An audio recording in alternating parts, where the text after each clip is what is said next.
Di sini saya bersama Pak Mendak meninjau langsung kebijakan DMO yang diputuskan. Kami langsung bicara dengan produsen CPO yang memiliki kewajiban DMO.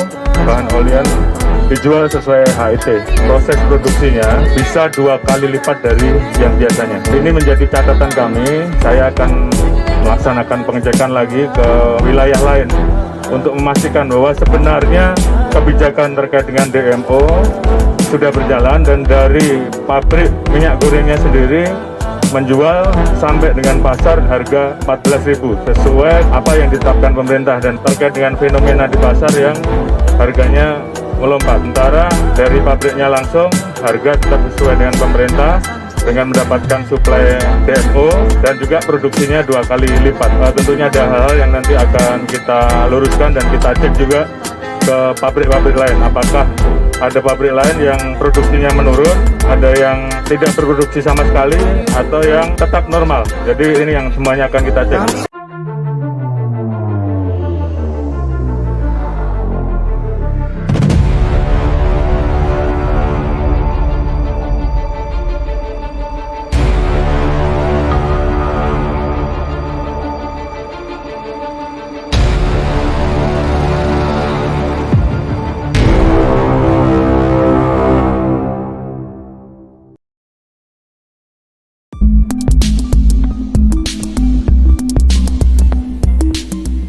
Sekedar informasi bahwa DPR dalam rangka menjalankan fungsi pengawasan mengalami kesulitan soal minyak goreng ini.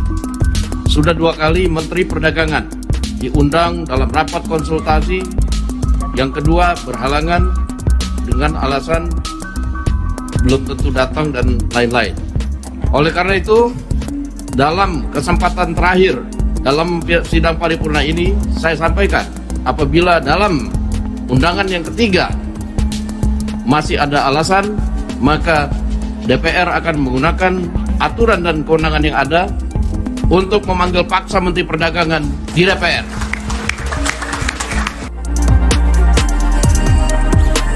Simak kabar Monas Limin. Minyak goreng merek kita 212 lagi apes digerebek dan disita. Ditulis oleh Daeng. Urusan minyak goreng belum juga reda.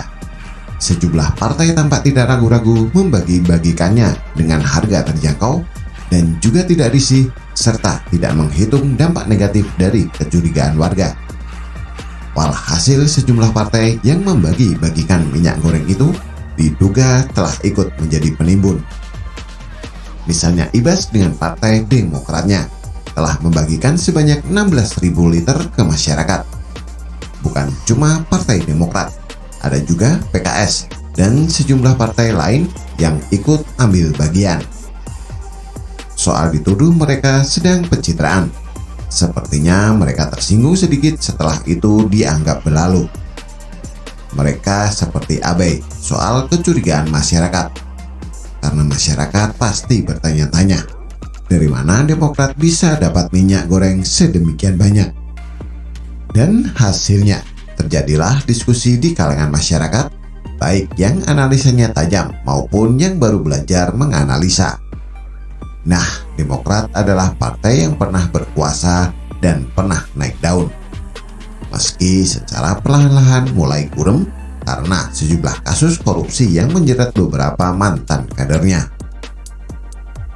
Dan SBY adalah mantan presiden 2 periode berkuasa, di mana SBY memakai Demokrat sebagai kendaraan politiknya, sehingga sekarang SBY masih menguasai Demokrat bersama anak-anaknya. 2 periode itu adalah waktu yang cukup leluasa mengumpulkan banyak jaringan dan kolega.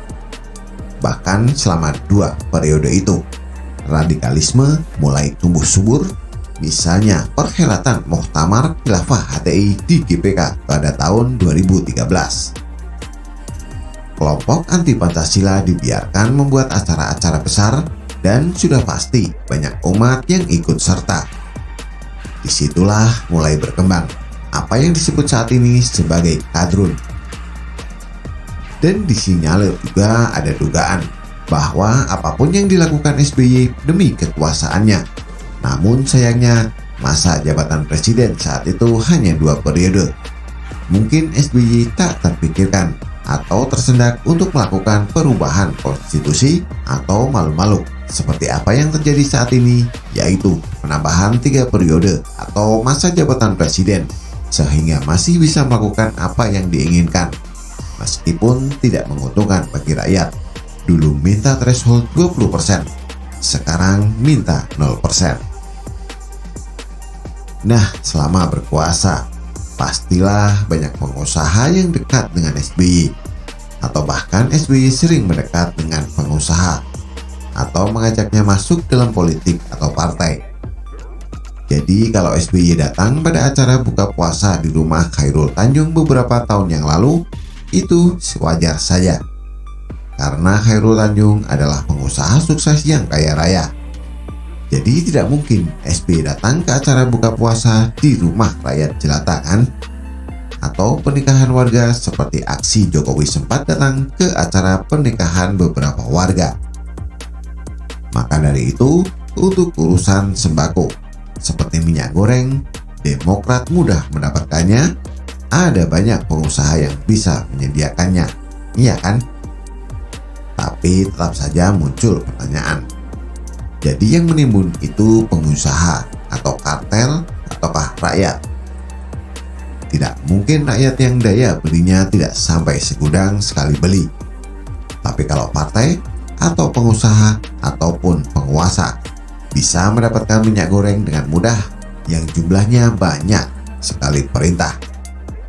Lalu demi pencitraan bisa dibagi-bagikan. Dari sini terasa ada yang tidak beres ya. Lalu ternyata ada yang lucu pemirsa. Dari kelangkaan minyak goreng ini telah diberitakan bahwa polisi menggerebek sebuah rumah yang jual minyak goreng. Usaha ini diberitakan sebagai usaha rumahan. Kejadiannya di Depok, yaitu wilayah kekuasaan PKS dan PKS sewaktu Demokrat berkuasa, termasuk sangat mesra. Bahkan sampai pilkada DKI 2017. Karena itulah waktu demo Ahok, SBY sempat mengeluarkan pernyataan yang saat ini menjadi ikonik, yaitu lebaran kuda. Duh, prihatin. Yang lucu dari minyak goreng ini adalah mereknya, yaitu Kita 212. Jangan ketawa, nanti dosa lo. Saya kira 212 selain demo juga berusaha mengembangkan minimarket dengan merek 212 yang akhirnya satu persatu mulai bermasalah dan sudah tidak terdengar lagi gaungnya alias sudah bangkrut kan? Nah, sekarang ada minyak goreng dengan logo Monas di tengah angka 2 dan 2. Jadi sudah bisa ditebak bahwa merek ini adalah kebanggaan bagi para kadrun yang sempat demo dan boros takbir di area Monas dan sekitarnya beberapa waktu lalu. Mungkin karena usaha ini tidak diberkahi, akhirnya sejak 2017 mulai beroperasi, kini digerebek. Otomatis tidak akan beroperasi lagi. Dan yang mengherankan, karena di saat kelangkaan minyak goreng, kok industri rumah tangga ini bisa beroperasi dan punya banyak stok minyak? Dan apakah ini usaha yang halal? Polres Metro Depok bagian Satuan Reserse Kriminal melakukan penggerebekan di Jalan Raya Pasir Putih, Sawangan, Depok pada hari Selasa sore tanggal 15 Maret 2022. Ada ribuan minyak goreng kemasan merek 212. Nah, disinilah kejanggalannya. Karena lagi langka, kok perusahaan ini bisa punya stok banyak? Tapi kesalahan yang dibidik polisi adalah bahwa perusahaan ini diduga melakukan repacking dari merek dagang tertentu demi mendapatkan cuan yang menggiurkan. Jadi keyakinan yang paling nyata ini ternyata fulus, bukan agama ya. Yang mudah sekali menuduh orang lain menista agama. Yang begitu mudahnya mendemo Ahok menista agama, padahal jelas-jelas ayatnya dipotong. Mereka gemar mempersekusi orang lain yang berbeda dan dianggap menyimpang.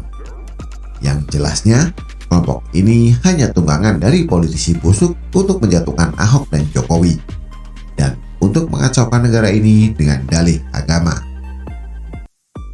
Penggerbekan ini bisa terjadi karena laporan dari masyarakat. Bisa jadi masyarakat lagi kesal dari kelangkaan ini. Dan karena usaha ini sepertinya sudah lama, namun apes di saat terjadi kelangkaan. Akhirnya kebusukan itu tercium juga kan? Minyak goreng merek Kita 212 ini bisa memiliki stok begitu banyak. Tentu harus diselidiki lebih lanjut. Apakah memang ini salah satu yang menyebabkan minyak goreng jadi langka, diborong lalu dikemas ulang? Tapi kok bisa mendapatkan harga yang agak murah ya? Yang jelasnya, perusahaan ini diduga melakukan penyelewengan terkait soal distribusi. Dan produk ini tidak ada izin usaha atau label POM dari Dinas Kesehatan. Jadi kandungan minyak ini juga harus diperiksa.